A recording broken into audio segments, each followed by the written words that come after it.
Hi guys, welcome back to Leela Manasri YouTube channel. This is your Leela Manasri.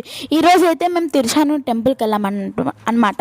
So ఈరోజు మనం Tiruchanur temple గురించి కొన్ని మెయిన్ పాయింట్స్ తెలుసుకుందాము.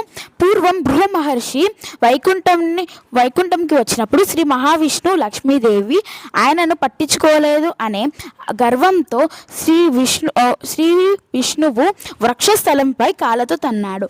శ్రీ లక్ష్మీదేవి అవమానం భారంతో వైకుంఠంని వీడి భూలోకానికి వచ్చింది.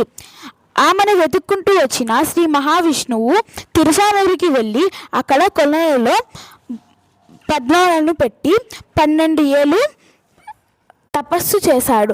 అప్పుడు ఆ కొలను నుంచి పద్మావతి అమ్మవారు వెలిశారు. మనము పద్మావతి అమ్మవారిని ఇంకొక పేరుతో అలవేలు మంగమ్మ అని కూడా అంటాము.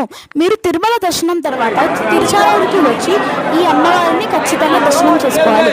అప్పుడే మీ యాత్ర సంపూర్ణంగా ముగిసినట్టు. Okay guys, bye bye.